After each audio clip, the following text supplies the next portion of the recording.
Hey guys, tonight we're sailing through the mists of time to uncover what really went on in Viking bedchambers. And trust me, it's wilder than any saga you've heard. You're standing in a smoky longhouse where business deals and bedroom arrangements intertwine like the carved dragons on the doorposts, and you're about to discover that Viking women had more power over their love lives than most people had for the next 1,000 years. Fair warning, if you think modern dating is complicated, you probably won't survive the intricate web of Norse matrimonial politics. So, before you get comfortable, take a moment to like the video and subscribe, but only if you genuinely enjoy what I do here. I'd love to know where you're listening from tonight. Drop your location and local time in the comments below. Now, dim the lights. Maybe turn on a fan for that soft background hum, and let's ease into tonight's journey together. You push aside the heavy wooden door of a prosperous Viking farmstead, and immediately the smoke from the central hearth stings your eyes.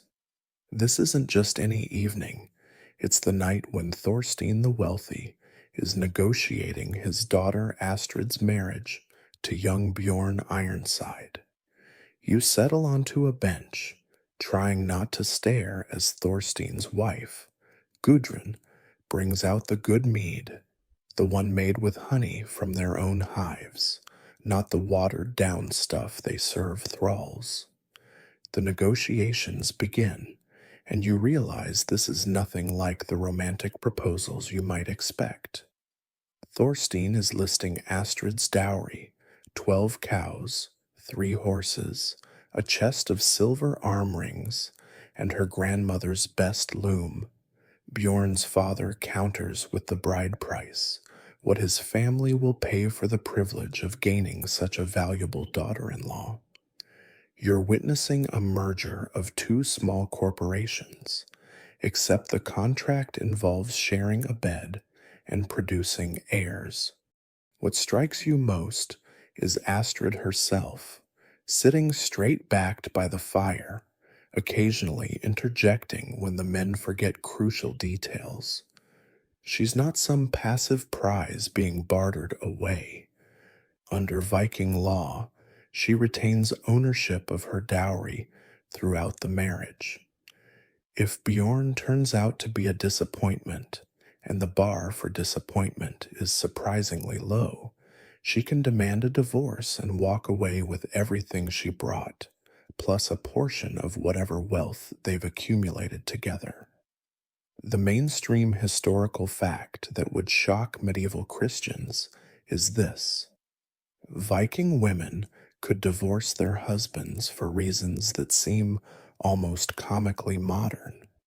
Excessive farting in bed, grounds for divorce, wearing shirts that showed too much chest hair, see you at the assembly, cross-dressing, even in jest. Pack your sea chest, buddy. Meanwhile, in Christian Europe, marriage was supposedly forever, no matter how miserable. Here's where it gets even more interesting, and historians still argue whether this was universal or just regional. Some sagas suggest that Viking women could claim divorce if their husbands failed to satisfy them sexually for 3 consecutive summers. The Old Norse word Juskaparfar roughly translates to marriage journey, implying that if the journey wasn't reaching its intended destination, well, time to find a new traveling companion. You watch Gudrun refill the mead horns, and she catches your eye with a knowing look. She divorced her first husband 20 winters ago because he slapped her once during an argument. One slap, one divorce. She kept the farm, the children, and her dignity. Her ex-husband? He's living in Iceland now, probably still wondering where it all went wrong. The mead negotiations stretch long into the night, and you find yourself dozing until Thorstein slams his fist on the table, deal struck. The wedding will happen in 3 days, barely enough time to prepare. But that's how Vikings like it. No 18-month engagement periods with color coordinated save the dates. You stumble out into the cool night air and nearly trip over a young thrall who's been tasked with spreading the news. By morning, everyone within a day's ride will know about the upcoming feast. 3 days later, you're standing in a grove of ancient oaks, and the entire community has gathered. The trees tower above like nature's own cathedral, their branches forming a green canopy that filters the morning light into something almost magical.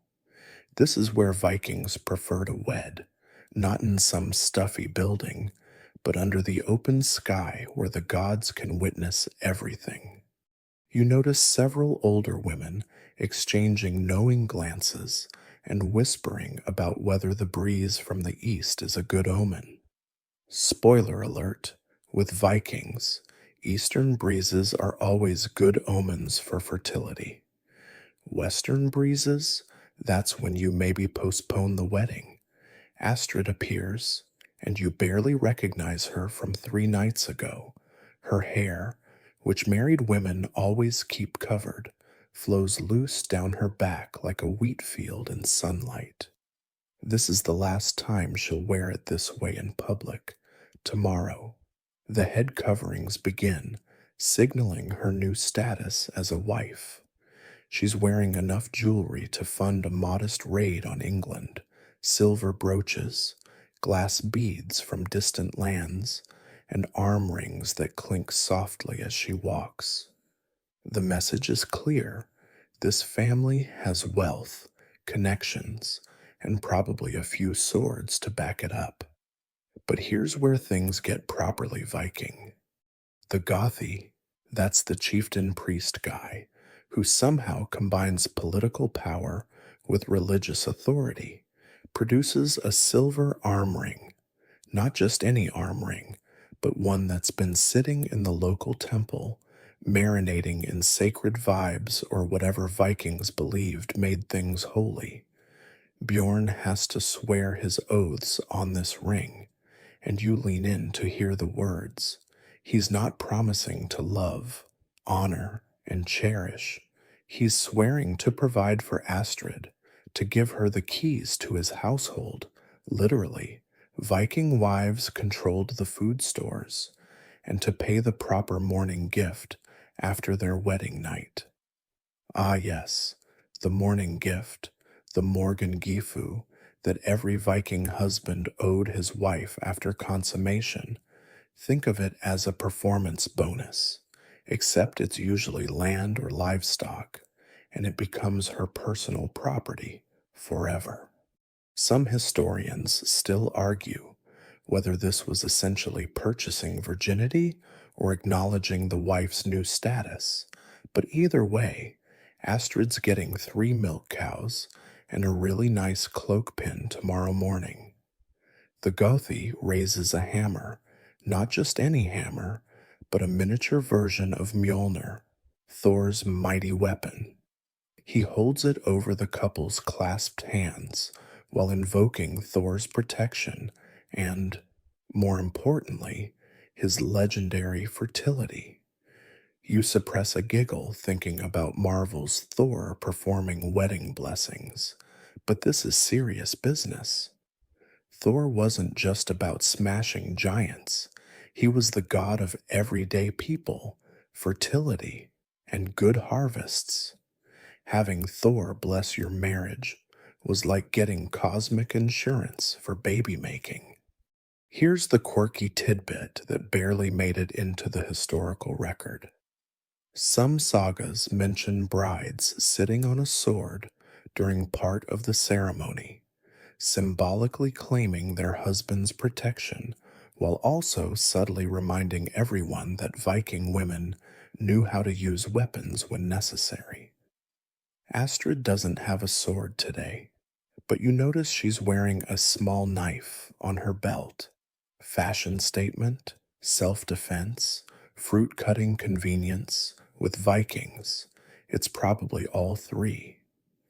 The ceremony moves toward its climax as Bjorn produces a sword, his ancestral blade, passed down through generations of questionably violent men.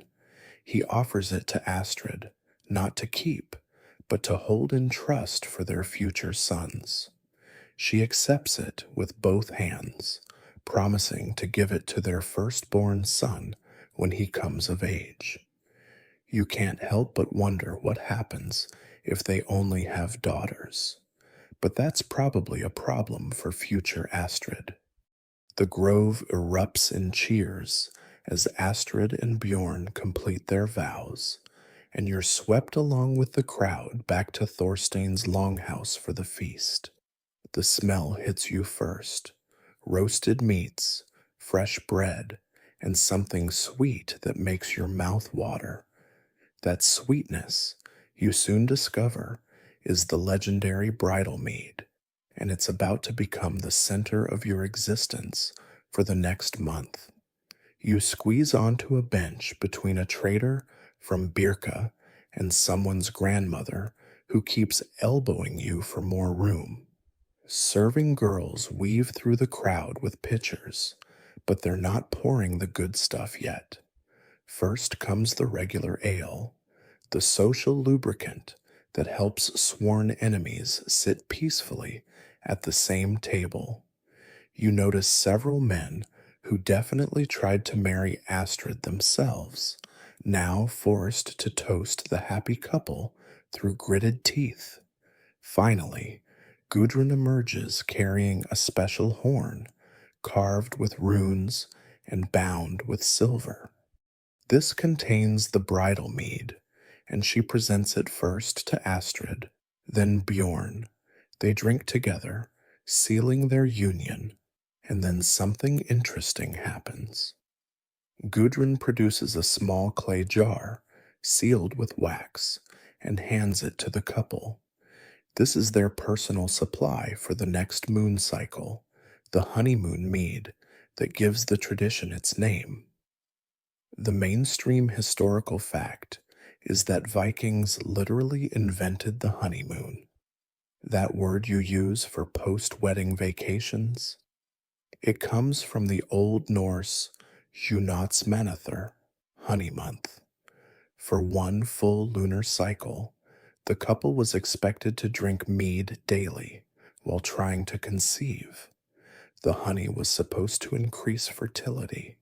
The alcohol lowered inhibitions, and the moon tracked the woman's cycle. It's surprisingly scientific for people who also believed that thunder came from Thor's chariot wheels. You lean forward as old Eric One Eye starts explaining the mead making process to anyone who'll listen. This isn't just any fermented honey. It's been blessed by the Gothi, infused with herbs that encourage the bedroom arts. His words, accompanied by eyebrow waggling, and aged for exactly 9 months. 9 months, like pregnancy. Vikings loved their symbolic numbers almost as much as they loved their drinking. Here's where it gets properly odd, and historians still argue whether this was widespread or just medieval gossip. Some sources suggest the mead contained special ingredients beyond honey and herbs. Ground antler from a stag killed in autumn when the males were in rut, certain mushrooms that grew in fairy rings, even, and you really hope this part isn't true, dried reproductive organs from various animals known for their virility. The trader beside you swears his grandmother added powdered seahorse to her bridal mead recipe, though you're pretty sure Vikings never saw seahorses. Bjorn's friends start a drinking song about a god who drank so much mead he could father children just by looking at women. Everyone laughs, but you catch Astrid's mother pulling her aside for whispered advice. From the hand gestures, she's definitely not discussing embroidery techniques. The older women have their own knowledge about timing, positions, and mysterious teas that either help conception or prevent it, depending on what's needed. The feast continues, but Astrid and Bjorn can't eat much. They're expected to fast partially, keeping their bodies pure for conception. Instead, they sip their special mead while everyone else gorges on roasted boar and salmon. You feel a bit sorry for them until you realize they're getting the premium alcohol while everyone else is drinking what tastes suspiciously like fermented horse feed. As the sun sets, Gudrun stands and claps her hands. Time for the bedding ceremony, or as Vikings call it, showing the couple to their bower, and you join the procession, men escorting Bjorn, women surrounding Astrid, everyone singing increasingly bawdy songs. The newlyweds are led to a special tent set up away from the main house. It's decorated with evergreen boughs for fertility, hung with protective amulets, and, you notice with amusement, strategically placed very far from Bjorn's extremely drunk brother, who's been making inappropriate jokes all evening. The morning after the bedding ceremony, you wake to find half the wedding guests still snoring in various corners of the longhouse. Your head pounds from whatever was in that last horn of ale, definitely not the premium mead, and you stumble outside to find Astrid's grandmother mixing something in a small cauldron. The smell makes your stomach turn, bitter herbs, something earthy like mushroom, and is that fish oil? She catches you staring and cackles, revealing maybe 3 teeth. Love potion for my cousin in Hedeby, she explains. Her husband needs encouragement. You settle down beside her, partly because you're too hungover to move far, partly because you're genuinely curious about Viking aphrodisiacs. She's happy to share, probably because she's been sampling her own fermented beverages since dawn. The base, she explains while grinding something in a mortar, is always honey mead, but that's just the beginning. Vikings believe in sympathetic magic, like attracts like, so ingredients come from animals famous for their enthusiasm. She produces a leather pouch and lets you peek inside. Dried reindeer antler, ground to powder. From bucks killed during rutting season, she whispers conspiratorially, when their blood runs hot with desire. Next comes dried seal penis, which apparently needs no explanation, and something that looks suspiciously like ordinary tree bark, but which she swears comes from a special oak where couples go to ensure conception.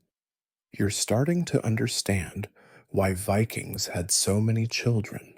Between the mead and these concoctions, they were basically microdosing fertility drugs year round. The mainstream historical fact that surprises most people is that Vikings were actually quite knowledgeable about herbs and their effects on the human body.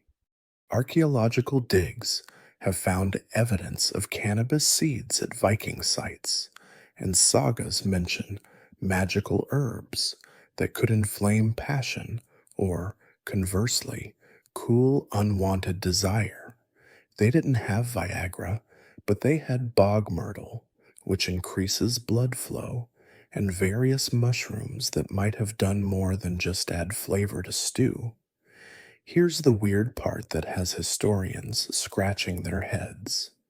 Several runic inscriptions mention love bites or love scratches that could bind someone's affection, not hickeys, actual runic symbols carved or tattooed onto the skin. The grandmother shows you her wrist, where faint marks might be old runes or might just be age spots.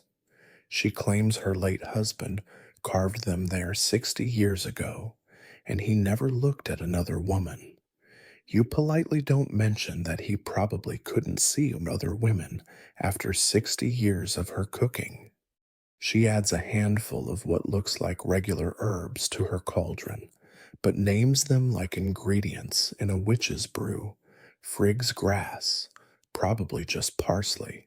Freya's tears, definitely amber, ground to powder, which can't be cheap. And stallion's courage, you don't ask.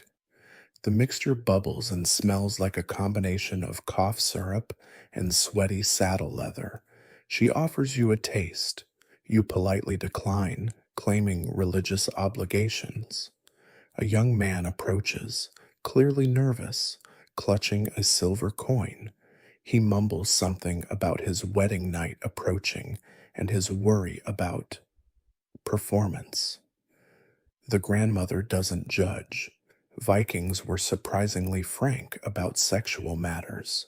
She ladles some of her concoction into a small vial and gives him detailed instructions. Drink it mixed with strong ale. Eat oysters if he can afford them. Vikings loved their shellfish. Avoid turnips for 3 days. Apparently, they cool the blood. And, this is crucial, wear his lucky arm ring. You realize these love potions serve multiple purposes. Sure, some ingredients might actually work. Oysters do contain zinc. Certain herbs do increase circulation, but it's mostly about confidence.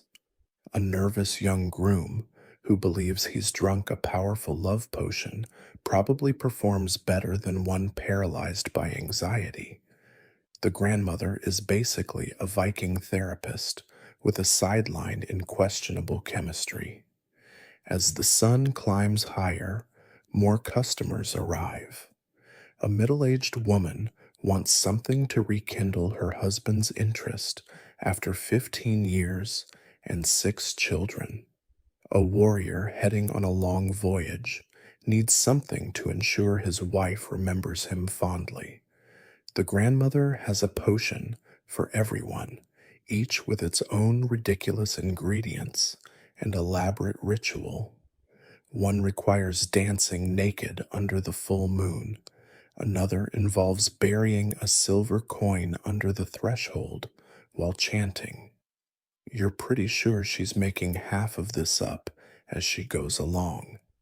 3 years pass in your Viking settlement, long enough to see Astrid produce 2 healthy sons and for Bjorn to grow a truly unfortunate beard that he thinks makes him look distinguished.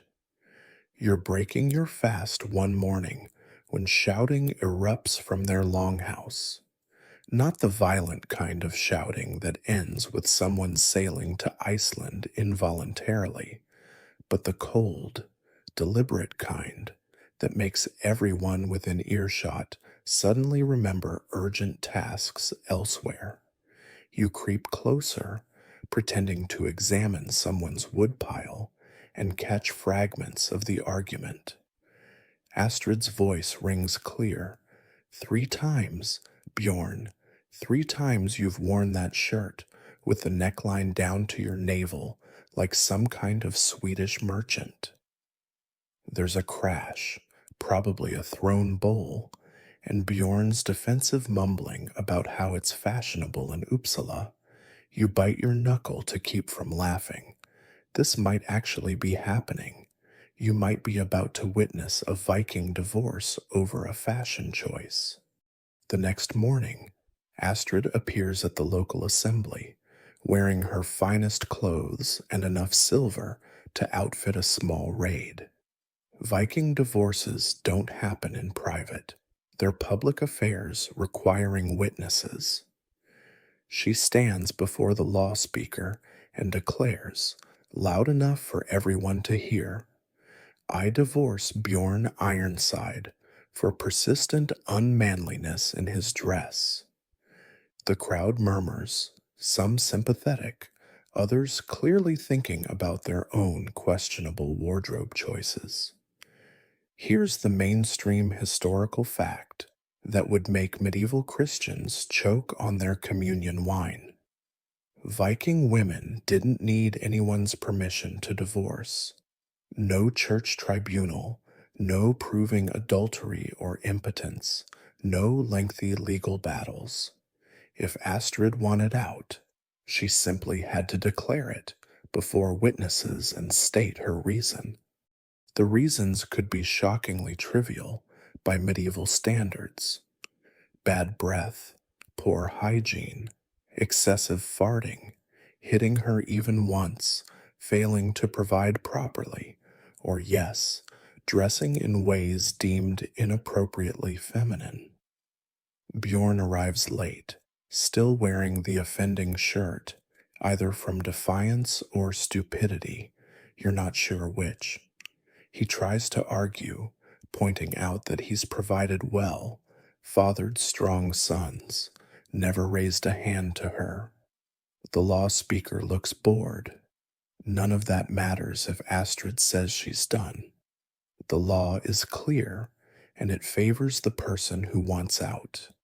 Historians still argue whether this was because Vikings valued an individual freedom or because they were practical enough to realize forcing unhappy people to stay together led to poisonings and mysterious accidents.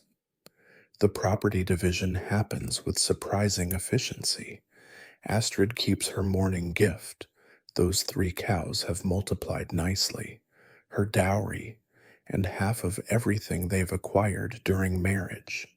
She also gets primary custody of the children, though Bjorn can visit and must contribute to their upkeep. You watch him calculate the loss in real time. His face goes through the 5 stages of grief as he realizes he's about to lose his best farmland and most productive livestock.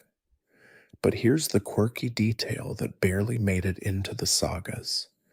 Some regions had a 3-strike rule for certain divorce grounds. Astrid mentions this is Bjorn's 3rd offense with the inappropriate shirts, which means she's been documenting his fashion crimes for months. You imagine her keeping a little tally somewhere. Mjolnir's Day, neckline practically at his belt. Frigg's Day, wore that transparent linen thing again. Thor's Day, I could see his entire chest hair collection during dinner. The assembly moves on to other business, but you linger to watch the aftermath. Bjorn's brother arrives with a cart to help him move his belongings. Astrid supervises from her doorway, occasionally calling out when they try to take something that's now legally hers. That's my grandmother's cauldron, she shouts when they grab a particularly nice copper pot. You can keep the one with the hole in it. By evening, the community has absorbed this latest drama with typical Viking pragmatism. Astrid's already receiving subtle inquiries about her future plans. She's a propertied woman with proven fertility. After all, Bjorn has retreated to his brother's house, where he'll probably spend the winter growing his chest hair and plotting his comeback. You overhear 2 older women placing bets on how long before he remarries. The consensus is 3 months, maybe 4 if he insists on keeping the deep-necked shirts. Winter settles over the settlement like a heavy fur cloak, and you find yourself spending more time in the Jarl's great hall where the fires burn brightest and the stories flow as freely as the ale. Tonight's entertainment comes courtesy of Hakon Silvertongue, a trader who's just returned from the slave markets in Dublin. He's brought more than just silver and silk. He's brought 3 new thralls, and the hall buzzes with the particular energy that comes when sexual politics get complicated. You shift uncomfortably on your bench as you observe the hierarchy playing out before you. There's the Jarl himself, Magnus the Wealthy, whose wife Ingrid rules the household with iron efficiency. But there's also Sigrida, his official concubine, a Finnish woman he captured in a raid 10 years ago, who now wears silver arm rings and gives orders to free servants. The new thralls stand by the door, 2 women and a man, trying to make themselves invisible while everyone evaluates them like livestock. The mainstream historical fact that makes modern people squeamish is this: Vikings saw nothing wrong with keeping sex slaves. Male Vikings who could afford it kept concubines alongside their wives, and these women occupied a strange middle ground in society. They weren't wives, but they weren't exactly common thralls either. Their children could be acknowledged and even inherit if no legitimate sons existed. Some concubines wielded considerable power, especially if they were clever and their masters were fond of them. Ingrid approaches the new female thralls with the calculating eye of a woman who knows exactly how her household works. She'll decide their roles: kitchen work, weaving, or other duties. You've lived here long enough to know that Ingrid actually prefers when Magnus keeps a concubine. It means fewer demands on her after bearing 8 children, and she can focus on running the household and her profitable brewing business. The 2 women have an understanding that would baffle Christian moralists, but makes perfect sense in Viking pragmatism. Here's where it gets complicated, and historians still argue about the exact dynamics. Some sagas suggest that wives could actually gift their husbands concubines, especially if they were having difficulty conceiving or simply wanted to reduce their bedroom obligations. Ingrid catches you watching and smirks. Better a concubine in my hall where I can watch her, she told you once, than a husband sneaking around causing trouble and making bastards I don't know about. The new thralls are assigned their roles. 1 woman goes to the kitchens, the man to the stables, but the youngest, barely 16 if you had to guess, is given to Sigrida to train, not for Magnus, interestingly, but as a potential concubine for his eldest son, who just returned from raiding in England. The boy's been eyeing the daughter of a neighboring chieftain, but she won't be of marriageable age for another 2 years. In the meantime, well, young men have needs, and Vikings are nothing if not practical. You excuse yourself to get more ale and nearly collide with Bjorn. Remember him from the deep-necked shirt divorce? He's here negotiating with Hakon for a concubine of his own. Apparently, the divorce hit his reputation hard. Free women are wary of marrying a man who can't keep his fashion choices under control, but a concubine doesn't get a choice. You eavesdrop shamelessly as he haggles over a red-haired woman from Ireland, arguing about her price like she's a particularly nice sword. The evening wears on, and you notice how the sexual dynamics play out in small gestures.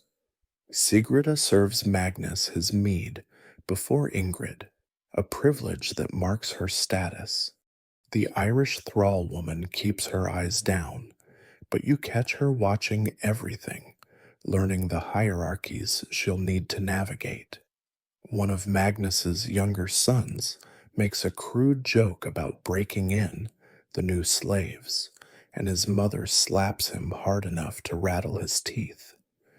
We're not animals, Ingrid snaps. A thrall who's treated well works harder than one who's abused. It's a pragmatic cruelty. This system, some thralls are lucky. They find kind masters, earn their freedom eventually, maybe even marry into the family. Others, well, you've heard the stories.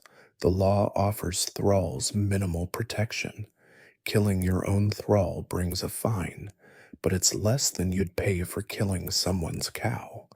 Sexual assault of a thrall isn't even a crime unless she belongs to someone else, and then it's just property damage. Spring arrives with muddy roads and swollen bellies. Seems half the women in the settlement are expecting, including Astrid, now remarried to a sensible man who wears high-necked tunics, and two of Magnus's thralls. You're helping repair a roof when old Thora the Wise arrives, her bag of mysterious implements clinking with each step. She's the closest thing Vikings have to a midwife doctor witch, and her presence means someone needs help with women's troubles. You follow the crowd of curious onlookers to discover it's young Fridas, married just last autumn, who summoned Thora. The girl looks terrified, clutching her belly, though she's barely showing. Her mother-in-law hovers nearby, lips pursed in disapproval. The whispers spread quickly.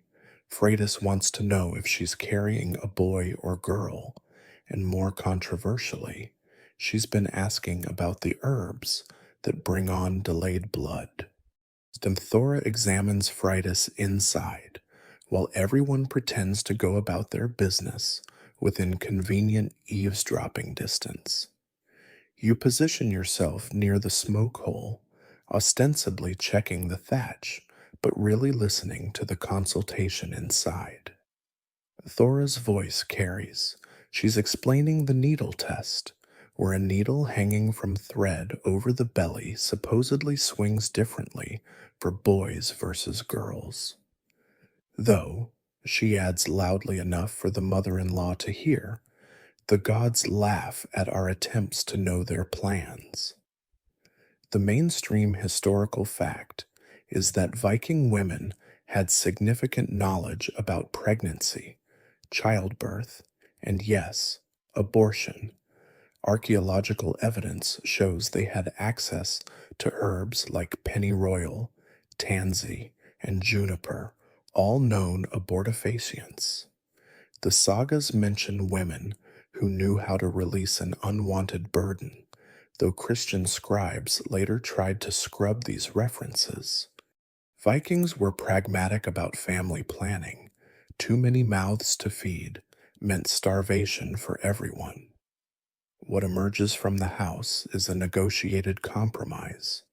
Thora provides a tea for strengthening the womb, which could mean anything depending on which herbs she actually includes.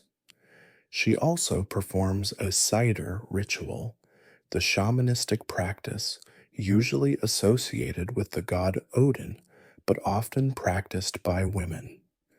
You watch her shake her staff, decorated with small bells, and chant in the old language, while Freydis sits on a high platform, symbolically lifted between earth and sky. Here's the weird part that has historians debating.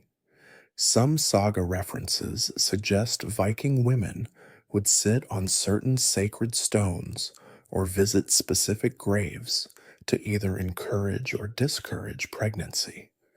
Thora mentions the Crow Stone 3 valleys over, where women go to petition Freya for fertility help. But she also whispers about the cold stones near the waterfall, where women who need their blood to flow freely leave offerings. The duality is perfectly Viking.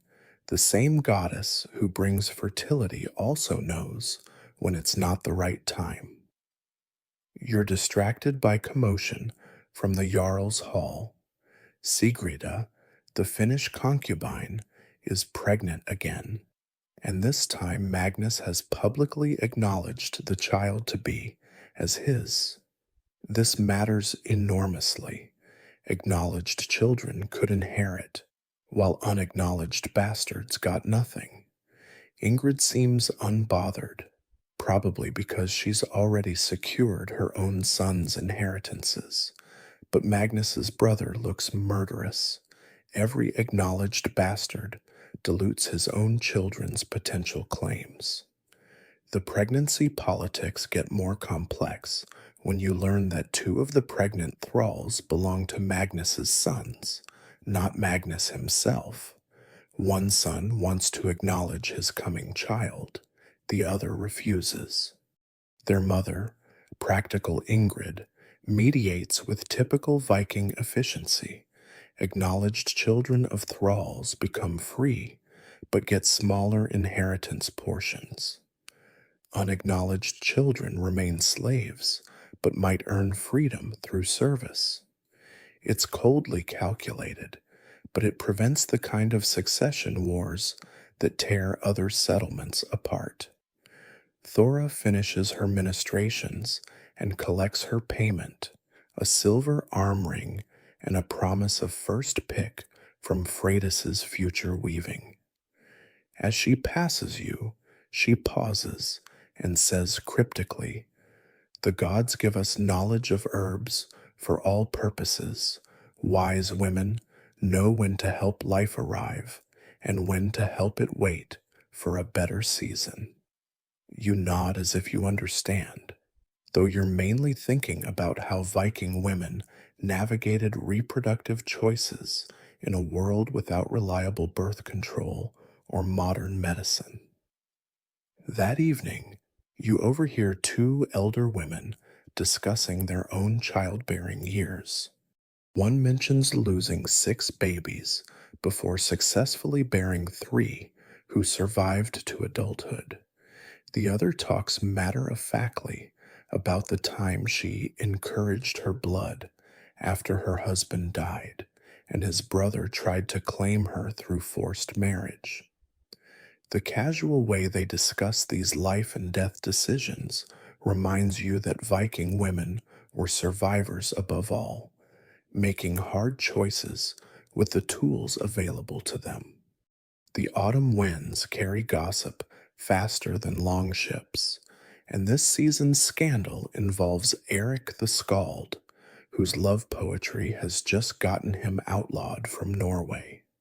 You're mending fishing nets when he arrives at your settlement, loot strapped to his back and a spectacular black eye, suggesting not everyone appreciated his verses.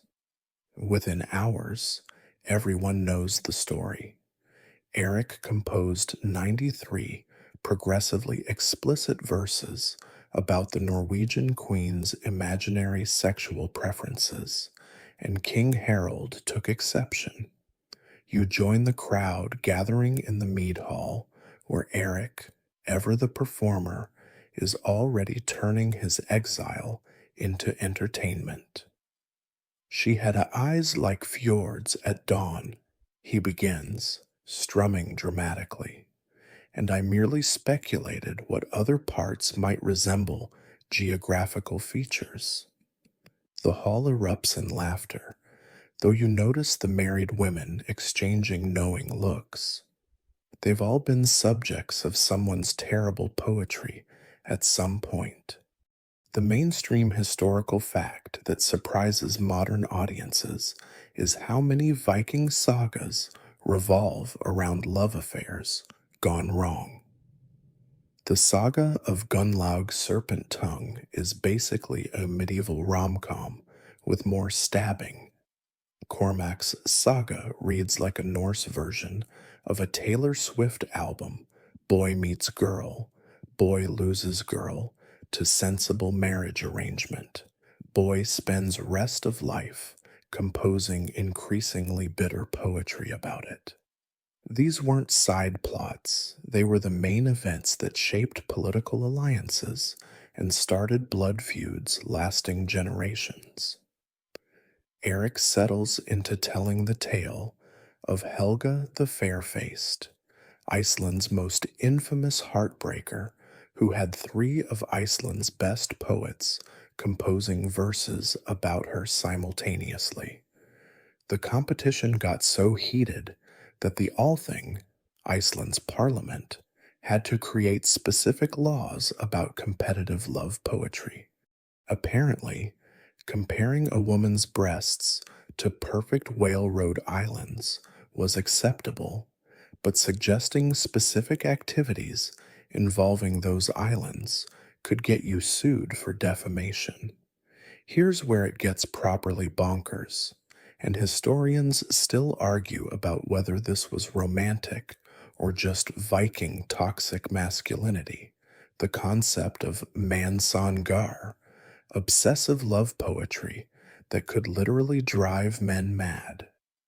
Eric describes his friend the Thorstein, who composed over 300 verses about a miller's daughter who barely knew he existed. By verse 200, Thorstein was sleeping outside her house. By verse 300, her father was reaching for his axe. You notice several young men taking mental notes as Eric explains the technical aspects of skaldic love poetry. The key, apparently, is elaborate metaphors called kennings. You can't just say, "I love your blue eyes." You have to say, "I am shipwrecked in the whale road pools that grace your face hall." The more convoluted, the better. One famous skald apparently needed 4 full verses just to describe his beloved's ankles, involving references to swans, birch trees, and somehow working in a comparison to Thor's hammer. The women in the hall start sharing their own experiences. Gudrid mentions the time a young warrior composed verses about her that technically rhymed perfectly, but suggested she had the romantic appeal of a very affectionate walrus. Another woman recalls receiving poetry so bad that her father offered to increase her dowry if she'd just marry the poet and move far away. His metaphors were criminal. She shudders. He compared my singing to cats fighting and thought it was a compliment. But not all saga love affairs were disasters.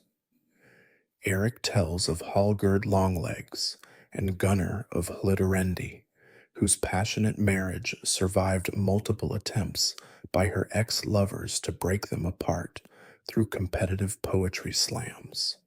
Then there's the touching story of Thorstein and Spies, who fell in love through exchanged verses despite never meeting until their wedding day. Their poetry was apparently so perfectly matched that people suspected they shared a soul. The evening deepens, and Eric moves to his masterwork, a saga he's composing about Freydis Eiriksdottir, who led her own Viking expedition to Vinland and allegedly seduced, then murdered, her business partners. Now that, he says with relish, was a woman who understood power dynamics. The hall goes quiet. Even fictional violence hits different when it involves sexual manipulation and axes. You slip outside for fresh air and find young Olaf the Shy practicing poetry by moonlight, obviously inspired by Eric's tales. His verses about the blacksmith's daughter are actually quite sweet, comparing her braided hair to golden chains that bind my heartship to her harbor. You suggest maybe avoiding the bondage imagery for a first attempt. He nods seriously and starts over, this time comparing her to various weather phenomena. You leave him to it, hoping the blacksmith has a sense of humor. Saturday arrives with its familiar bustle, and you follow the stream of people heading toward the bathhouse. Yes, Vikings have bathhouses. Anyone who thinks they were filthy barbarians has never experienced the social complexity of communal washing day. The building sits near the hot spring that first made this settlement attractive, steam rising from its roof like an offering to the gods. You can already hear laughter and splashing from inside, mixed with someone's failed attempt at a bathing song. You strip in the antechamber, hanging your clothes on the wooden pegs worn smooth by countless hands. The main room hits you with a wall of humid heat that makes your lungs work harder. Through the steam, you see the usual Saturday crowd, farmers scrubbing off a week of field work, traders preening for tomorrow's market, and young people pretending they're definitely not checking each other out while maintaining plausible deniability. The mainstream historical fact that would shock medieval Europeans is that Vikings bathed religiously, literally. Saturday was bath day across the Norse world, and they took it seriously enough that the Old English word for Saturday, Saturnisdag, competed with the Norse influenced washing day. English chroniclers complained bitterly that Viking men seduced their women through the unfair advantage of regular bathing, groomed beards, and clean clothes. Imagine losing your girl to a guy just because he doesn't smell like a barn. The bathhouse layout encourages mingling. Stone benches line the walls at different heights, the higher ones for serious sweating, the lower ones for socializing. You claim a middle spot and watch the intricate dance of Viking bathing etiquette. Married women occupy one corner, keeping half an eye on their husbands while gossiping about everything from pregnancy symptoms to the best way to brew ale. Unmarried women cluster near the cold plunge pool, coincidentally, where the young warriors keep finding reasons to walk past. Here's the part that has historians clutching their pearls. Viking bathhouses were absolutely hookup spots. The sagas are full of bathhouse meetings that end in marriages, affairs, or murder, sometimes all three. You watch young Bjorn, different Bjorn, this settlement has 6 of them, accidentally splash water toward Thora's daughter. She splashes back. Their parents pretend not to notice while definitely noticing. By next Saturday, they'll probably be engaged. Old Magnus arrives with his entire household, and the dynamics shift. His wife Ingrid commands her usual bench like a throne, while concubine Sigrida helps the thrall women carry water and birch switches. The pregnant women get the coolest spots. No one wants to explain to an angry husband why his wife fainted in the heat. You notice Astrid's new husband brought her favorite soap, made with ash and seal fat and scented with herbs. He's learning. The birch switches come out, and the real bathing begins. Vikings don't just soak, they beat themselves with bundled birch branches to improve circulation. The fresh leaves release oil that's supposedly good for the skin, though mainly it makes everyone smell like a forest. You join in, wincing at first, then finding the rhythm oddly soothing. Around you, conversations flow as freely as sweat, trade deals, marriage negotiations, that strange ship spotted off the coast last week, A commotion erupts near the warm pool. Two men are arguing over a bathing slot, voices rising toward violence. Before fists fly, Thora the Wise intervenes with the traditional solution, a washing contest. Both men must scrub their opponent's back perfectly clean. The one who does the worst job loses his spot. It's humiliating enough that most men would rather just share, which is exactly the point. They grumble but comply, and soon everyone's laughing at their aggressive back scrubbing. You drift toward the cold plunge, where the bravest souls shriek and dare each other to stay in longer. Young Freydis, now definitely pregnant, despite Thora's ambiguous herbs, sits on the edge, dangling her feet and flirting outrageously with a traitor from Hedeby. Her husband is literally 3 benches away, but Viking marriages often work on different rules than you'd expect. As long as she's discreet and doesn't embarrass him publicly, a little bathhouse flirtation is just Saturday. The afternoon light slants through the smoke hole, and people start the complex dance of getting clean while staying socially appropriate. Hair washing requires help, creating opportunities for intimacy or awkwardness. You help pour water for an elderly farmer while his grandson returns the favor. The rhythmic splash of water on stone, the murmur of voices, the occasional burst of laughter. It's probably the most peaceful Viking experience you can have that doesn't involve being unconscious. The thing about Viking warriors that nobody tells you is how incredibly vain they are about their poetry.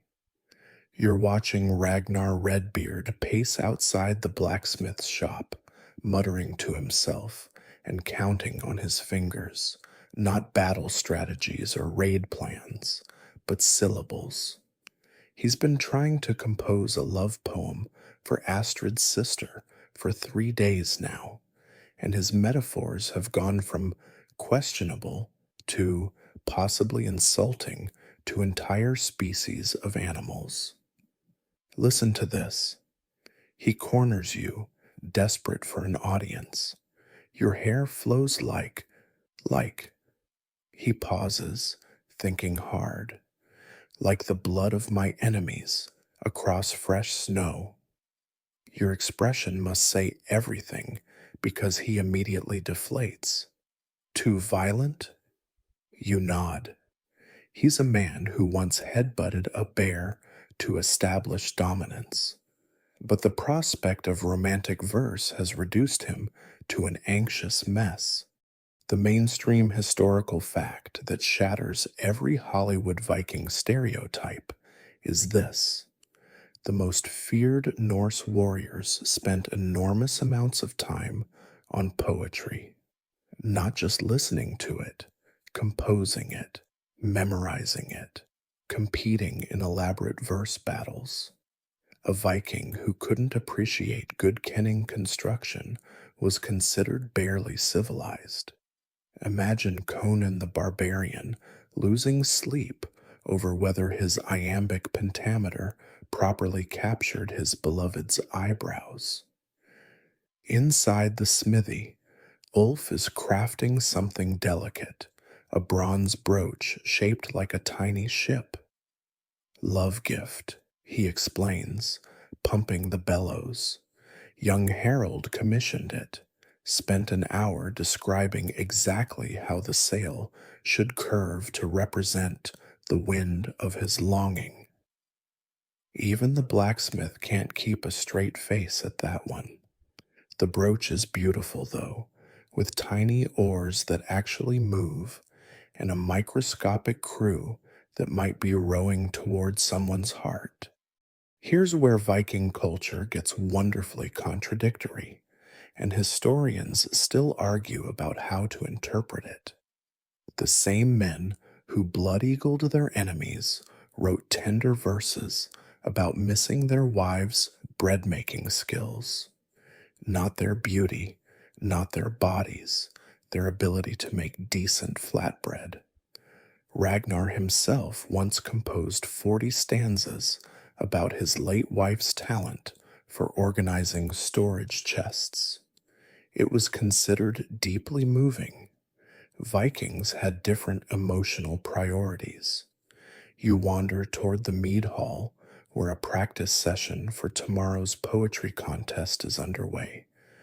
3 young warriors sit in judgment while aspirant poets perform. The first contestant compares his beloved to various weapons, which goes poorly. Her eyes are like axe blades, he tries, sharp and good for chopping. The judges drink penalty shots just to forget they heard it. The second poet goes full mythological, invoking every god and goddess in increasingly strained metaphors. By the time he's comparing her knees to Heimdall's vigilance, everyone's lost the thread. But then young Finn stands up. He's 17, barely able to grow beard moss, and his voice cracks on the first line. But his poem is actually good.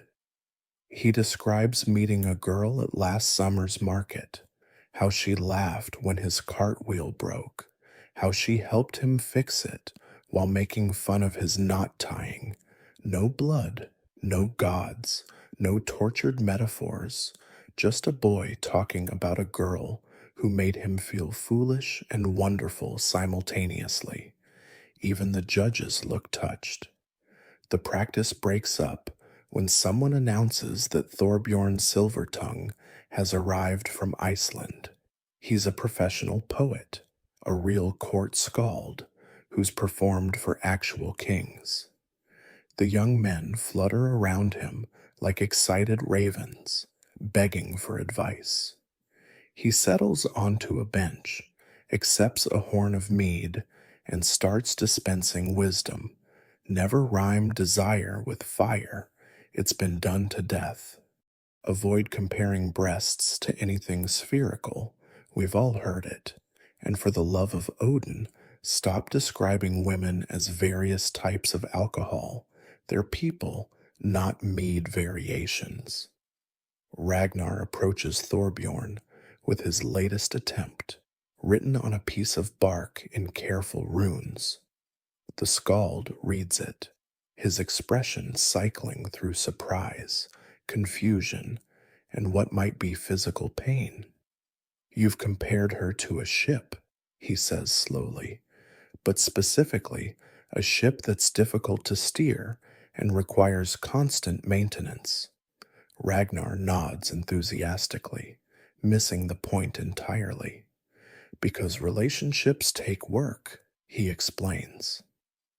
Thorbjorn drinks deeply before responding. The evening turns into an impromptu masterclass. Thorbjorn demonstrates how to build complex verse forms, how to layer meaning, how to hide insults inside compliments, useful for politics. He tells stories of poetry competitions that ended in marriage, exile, or suspicious deaths. One skald apparently composed verses so beautiful that his rival's wife left her husband immediately. The husband challenged him to single combat, lost, and had to listen to more poetry about it afterward. The Thing Assembly has been called for a dispute that has everyone talking. Gudrun claims her neighbor Thorstein sexually assaulted her thrall, and she wants compensation, not justice for the thrall. She's property, but payment for damaged goods. You find a spot on the hill overlooking the assembly grounds, close enough to hear but far enough to avoid getting dragged in as a witness. The law speaker stands with his back to the sacred ash tree, ready to recite whatever obscure precedents this case might require. Thorstein arrives looking confident, which tells you he either didn't do it or doesn't think it matters. Viking law is complicated when it comes to sexual crimes, not because they don't recognize them, but because everything depends on who owns whom and what honor has been damaged. Gudrun's not claiming rape because legally, you can't rape property.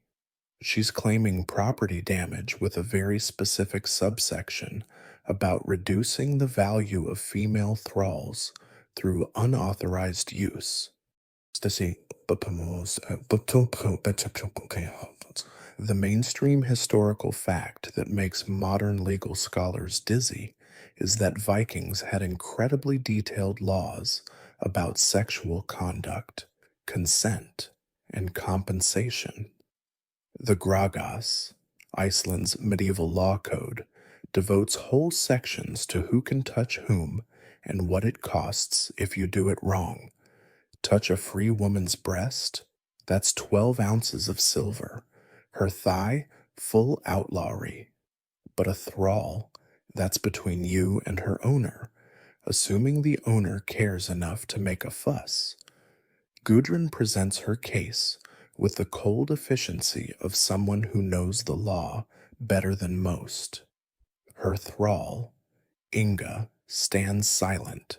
She has no legal voice here. Gudrun explains that Thorstein entered her property during the harvest feast, found Inga alone in the barn, and used her roughly without permission or payment. Several witnesses saw him leaving the barn adjusting his clothes. More importantly, Inga hasn't been able to work properly since, reducing her value as property. Here's the part that has historians debating Viking sexual ethics. The law recognizes degrees of sexual violence, even against thralls. Rough use that damages property is worse than gentle use that doesn't interfere with work capacity. It's a grotesque calculation, but it's still more legal protection than slaves got in many other medieval societies. Thorstein's defense isn't that he didn't do it, it's that he was gentle and therefore owes minimal compensation. The assembly erupts in arguments. Several men point out that Thorstein has a history of borrowing other people's thralls without permission. One farmer mentions finding Thorstein in his dairy with a milkmaid, who definitely wasn't milking anything. Another recalls Thorstein's convenient habit of visiting when husbands are away and only male thralls are supposedly home. A pattern emerges that even Viking society finds distasteful. But then Thorstein plays his trump card. He offers to marry Inga and free her, which would retroactively make the encounter legal, just premarital relations with his future wife. It's a loophole that exists because Viking law struggles with the concept of consent from someone who can't legally refuse. Gudrun looks murderous. She'd lose a valuable worker, and everyone knows Thorstein's marriages to thralls last exactly as long as it takes to avoid legal consequences. The law speaker calls for precedence, and the old men start arguing about similar cases. There was the time Eric the Wealthy freed a thrall immediately after assaulting her, then claimed she consented as a free woman. The assembly ruled against him. You can't retroactively create consent. Then there's the infamous case of Sigurd, who claimed his assault of a thrall was actually a business transaction, just one where he forgot to negotiate the price first. That didn't fly either. Young Astrid, remember her from the shirt divorce, stands to speak. As a property-owning woman, she has full legal voice. She points out that if men can use thralls without consequence, It destroys the entire labor system. Would you let someone ride your horse without permission just because horses can't speak? She asks. Would you let them milk your cows whenever they felt like it? The economic argument lands better than any moral one would. The law speaker deliberates while everyone gossips. You overhear two women discussing their own defensive strategies, keeping male thralls exclusively, or only elderly female ones. One mentions she brands her pretty thralls' faces to reduce their borrowing appeal. It's brutal pragmatism born from a system that sees people as property but still tries to maintain some twisted order. The judgment comes down. Thorstein owes Gudrun the full value of a healthy female thrall, plus additional compensation for lost work during recovery.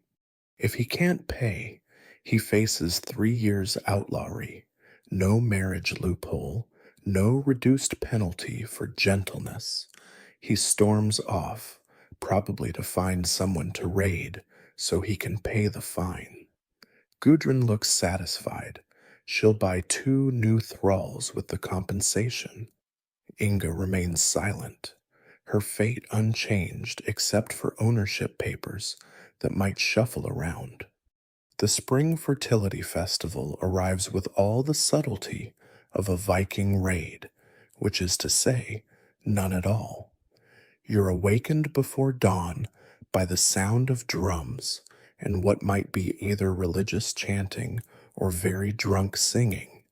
Stumbling outside, you're greeted by the sight of young men carrying a massive wooden phallus through the settlement while women throw seeds at them and shout suggestions that would make a sailor blush.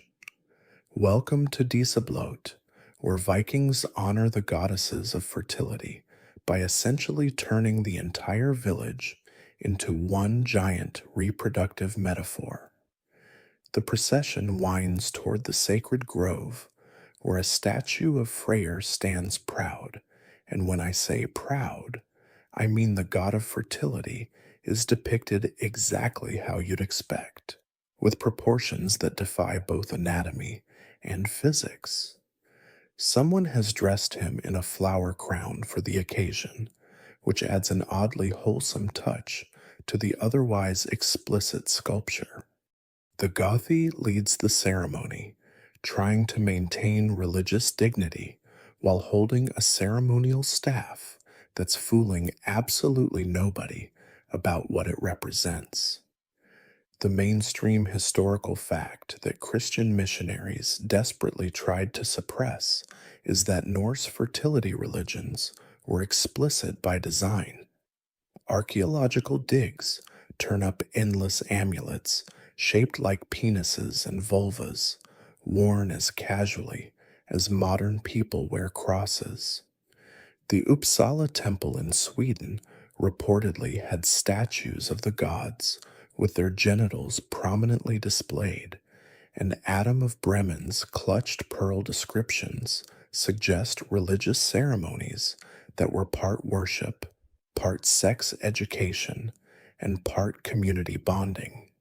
You join the crowd gathering around the central fire, where Thora the Wise is preparing the sacred brew. The recipe is supposedly ancient, passed down through generations of priestesses, but you're pretty sure she's making it up as she goes along. She adds honey for sweetness, herbs for potency, and something that might be mushrooms or might be dried fish in this light. Who can tell? Everyone will drink it anyway, because refusing would be like announcing you don't want the crops to grow or the animals to breed. Here's where things get properly weird, and historians still argue about whether the Christian sources exaggerated or if Vikings really were this comfortable with public sexuality. The young couples who married and overwinter are expected to demonstrate their fertility potential through increasingly suggestive dances. Not actual sex, even Vikings have some limits, but choreographed movements that leave very little to imagination.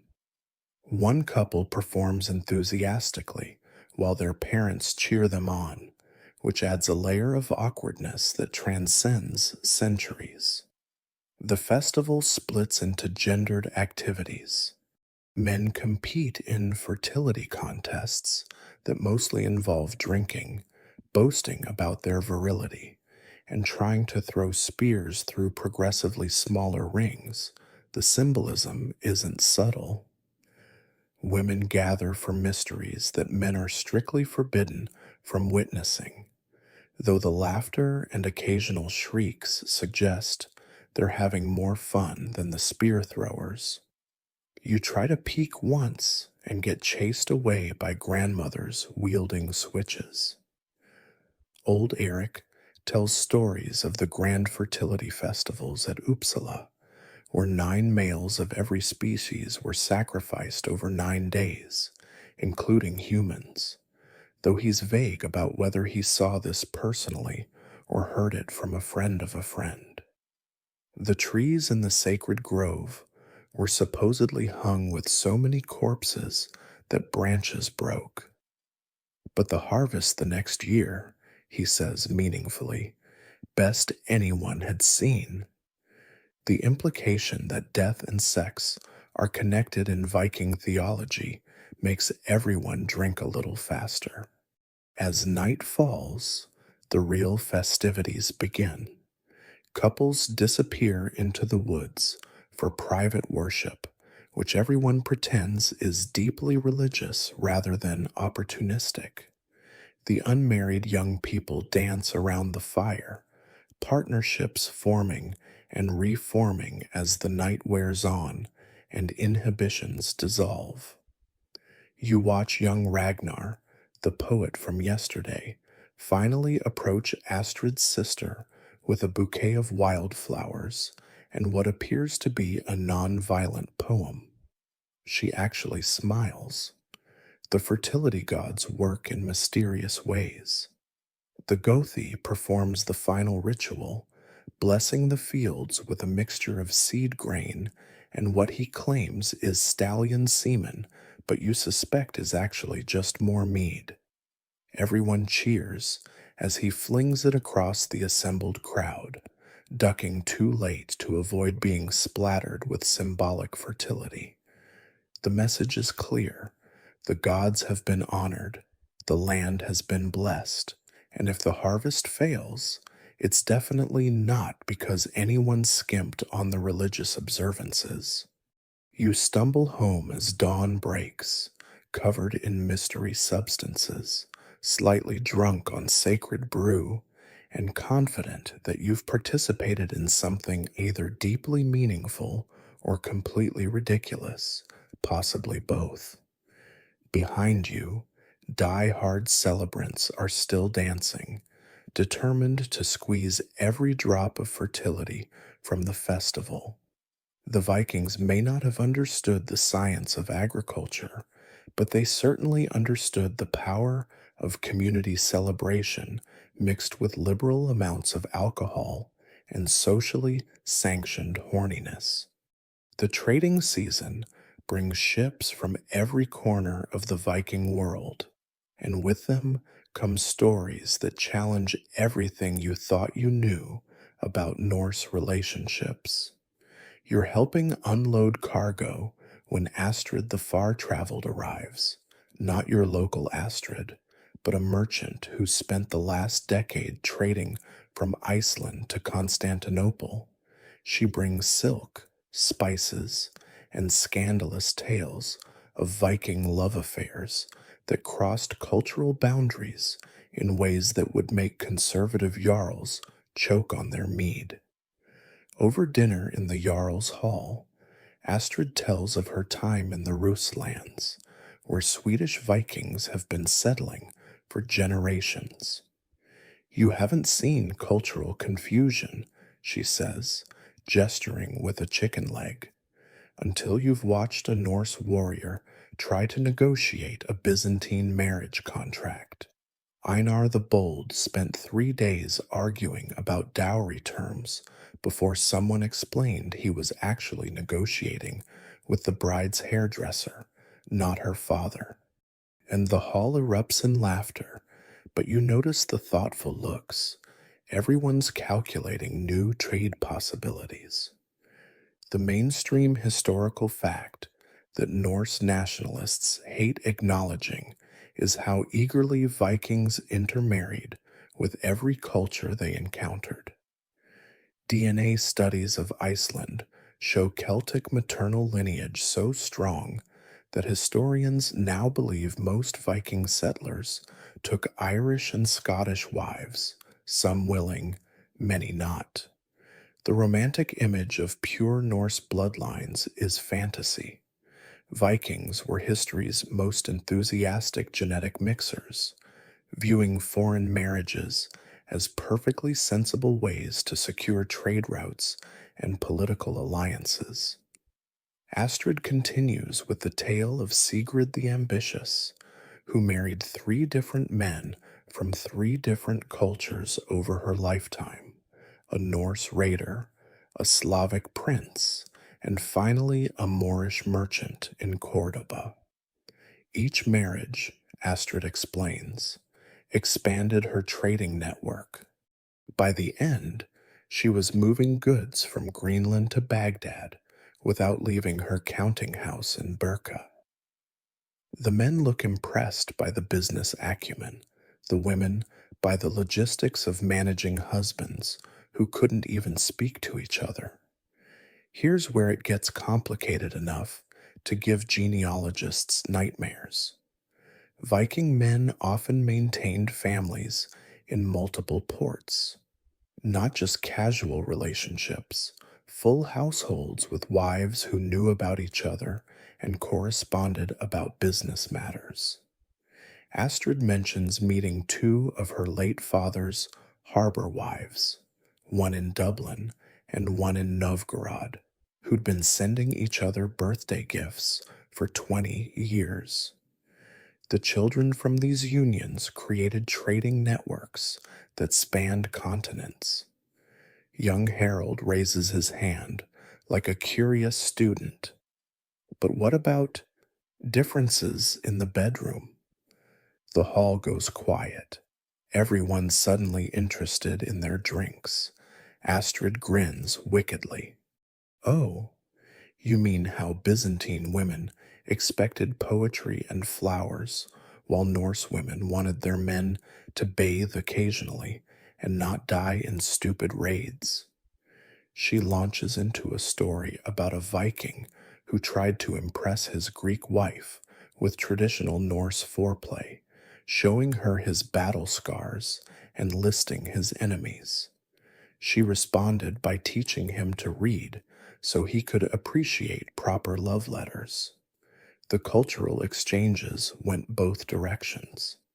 Astrid describes Norse women in Constantinople adopting Byzantine beauty practices, complicated hairstyles, lead-based face paint, and perfumes that cost more than good swords. Meanwhile, Byzantine women who married Vikings started wearing practical clothes and learning weapon basics. I met one Greek lady in Kiev, Astrid recalls, who could throw an axe better than her husband. She said Viking marriage taught her that sometimes negotiation needs emphasis. But the real shock comes when Astrid casually mentions the wedding she attended in Seville. You haven't lived until you've seen a Viking groom try to perform Muslim wedding customs while absolutely plastered on mead. Olaf the Ox attempted to fast for Ramadan to impress his bride's family, lasted about 3 hours before he was caught eating an entire ham in the storage shed. The marriage proceeded anyway. Love and trade opportunities overcome many religious differences. The evening deepens, and Astrid shares more intimate observations. Arab chroniclers wrote extensively about Viking women's sexual freedom, scandalized and fascinated in equal measure. Ibn Fadlan's famous account describes Viking couples having sex openly at trade gatherings, which Arabs found simultaneously barbaric and enviable. What he didn't mention, Astrid adds with scholarly precision, was that Vikings were equally shocked by Arab harems. The idea of keeping multiple wives locked away seemed wasteful. How were they supposed to run businesses or manage households? You notice the younger members of the audience taking mental notes, already planning their own cross cultural adventures. The world suddenly seems both larger and more accessible. If Vikings are successfully marrying and betting their way across the known world, why stay in one frozen settlement? Astrid ends with practical advice. Learn to compliment women in their own language. Nice breasts translates poorly, but your father must be proud of raising such a skilled merchant, works everywhere. The winter darkness brings strange tales from the isolated farmsteads, stories whispered around fires about people who don't fit the usual patterns. You're repairing fishing nets with old Bjorn one hand when he starts talking about his nephew Ari, who lives alone up the mountain despite being young, healthy, and from a good family. Some say he's ergi, Bjorn mutters, using the word that makes Vikings uncomfortable. It means unmanly, but encompasses everything from cowardice to taking the passive role in male relationships. The conversation shifts when Thorin the leather worker joins your circle. She's lived as a man for 30 winters now, ever since returning from a trading expedition wearing men's clothes and refusing to change back. Everyone calls her he without thinking about it anymore, though her legal status remains female for inheritance purposes. It's practical Viking adaptation. If someone does good work and causes no trouble, why make problems over clothing choices? The mainstream historical fact that sends modern gender scholars into excited frenzies is that Viking society, despite its macho reputation, had surprisingly complex attitudes toward gender nonconformity. The sagas mention cider practitioners, usually male shamans, who took on feminine roles during rituals with a mixture of respect and unease. These men wielded real power but faced social stigma, occupying a liminal space that was both sacred and suspicious. Thorin tells the story of the Swedish king who kept a male lover openly, shocking nobody until he started wearing women's jewelry to feasts. It wasn't the bed sharing that bothered people, she explains while expertly working leather into intricate patterns. Vikings understand that long raids make for flexible arrangements, but the jewelry suggested he might be ergi, and an ergi king can't lead warriors. Damn, the distinction seems absurdly specific, but Viking masculinity has always been more about performance than biology. Here's where the historical record gets frustratingly vague. We know Vikings recognized various forms of gender variance because they had words for it, but Christian scribes later scrubbed most details. The term Seidkona referred to female practitioners of cider magic, but some sources suggest biological males could become Seidkona through ritual transformation. Whether this was spiritual metaphor or social transition remains debated, though the existence of legally recognized gender categories beyond male, female, suggests Vikings were pragmatically adapting to human complexity. Young Eric arrives with news that sets tongues wagging. Helga Shipwright has taken a female lover, a Finnish woman captured in raids who's now somehow running Helga's household. The older folks remember when Helga's husband died 5 years ago. She inherited his shipbuilding business and never remarried, despite offers. Good for her. Thorin grunts. Marriage is for alliances and children. If she needs neither, why bother? The discussion turns to the famous shield maidens, whose historical existence academics still debate. Bjorn insists his grandmother fought at Bravallir, though she also claimed to have personally met Odin, so reliability varies. But Thorin mentions the grave found in Birka, buried with warriors' weapons and 2 horses, assumed male until DNA testing revealed female bones. Maybe she was a warrior. Maybe she was a woman who liked swords. Maybe gender mattered less than we think when choosing grave goods. A younger man brings up the Nid poles, those insulting carved figures Vikings used for serious cursing. The worst ones depicted enemies in passive sexual positions, suggesting that being penetrated was the ultimate insult for Viking men. But Thorin laughs at this. You boys focus too much on who does what to whom.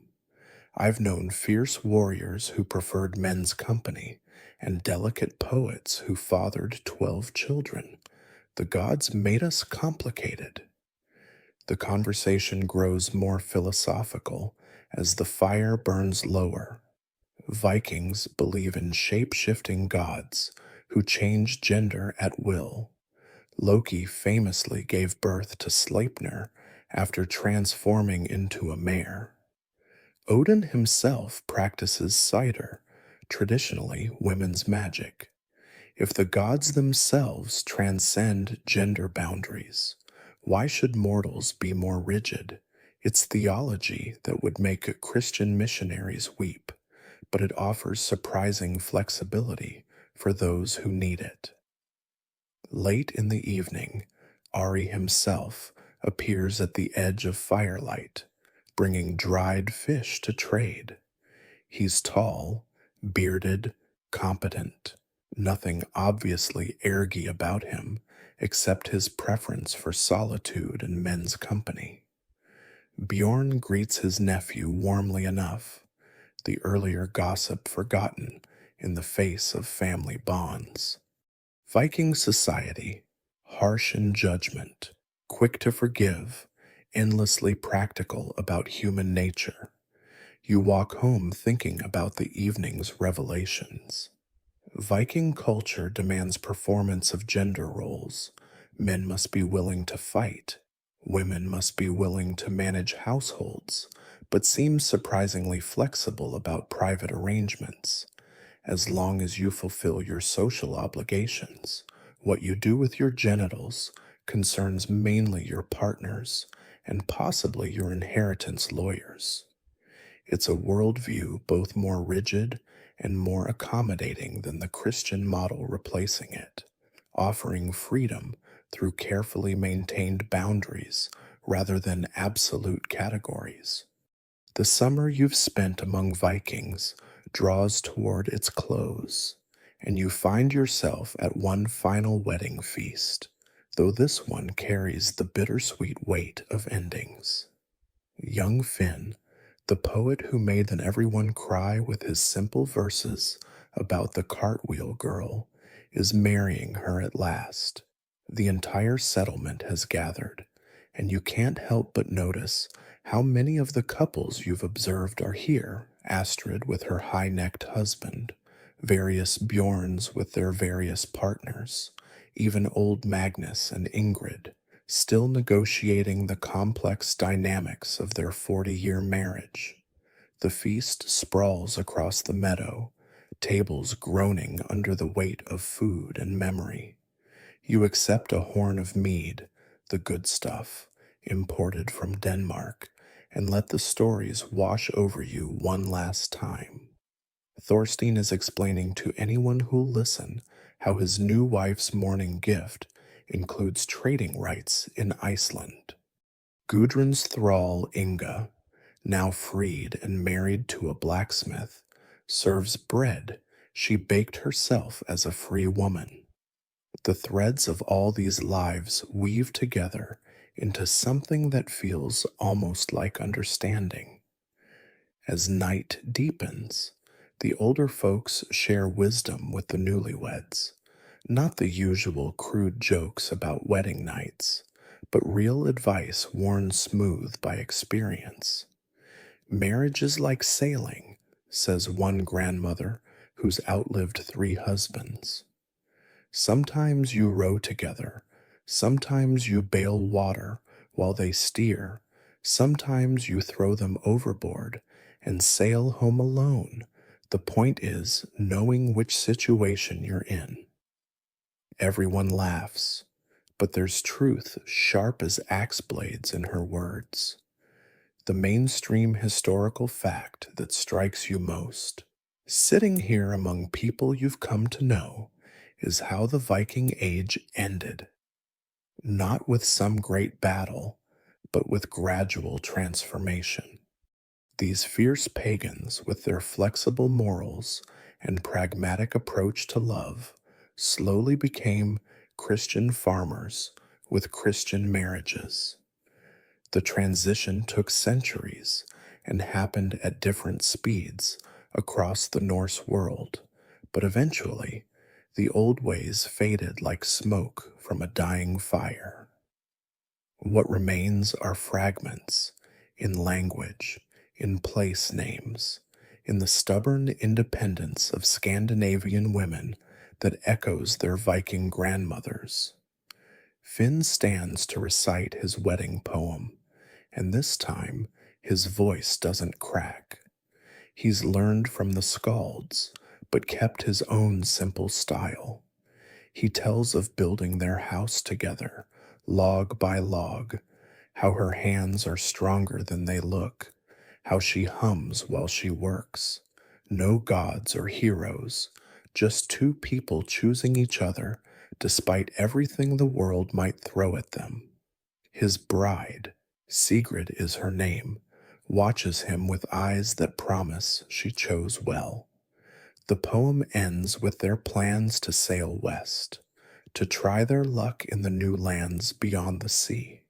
Here's what the sagas don't tell you about Viking sexuality. Most of it was probably like this. Not the dramatic affairs that launched blood feuds or the exotic fertility rituals that shocked Christians, but ordinary people trying to find warmth in a cold world.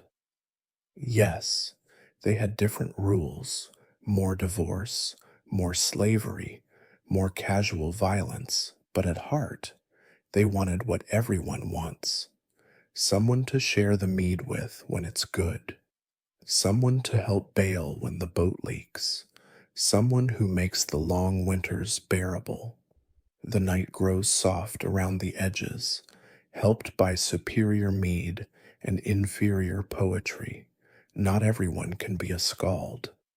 Couples drift away in pairs and small groups, some to beds, some to barns, some just to walk under stars that look the same, whether you call them by Norse names or Christian ones. You notice how naturally the community accommodates its complex arrangements.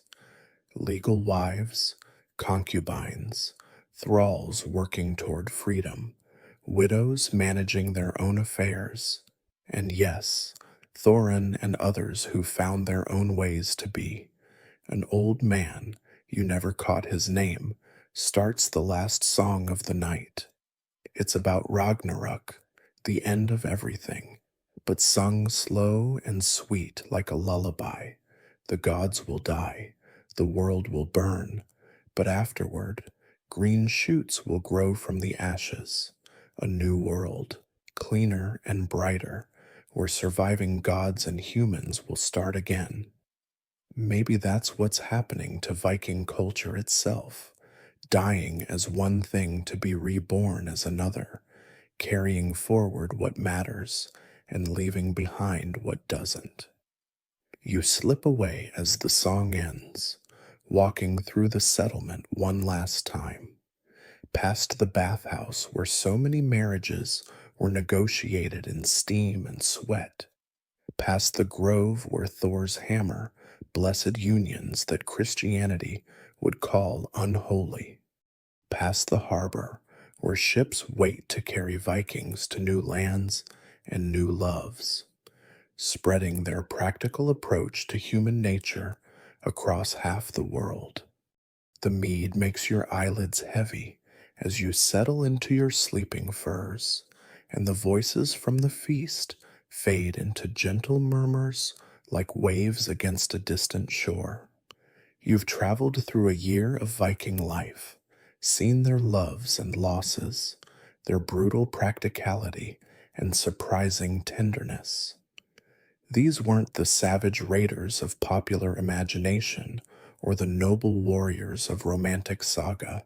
They were people, complicated and contradictory, doing their best with the tools their culture gave them. Your breathing slows as images drift through your mind. Astrid's defiant divorce declaration, the Swedish king's controversial jewelry, young poets struggling with metaphors for their beloved's ankles.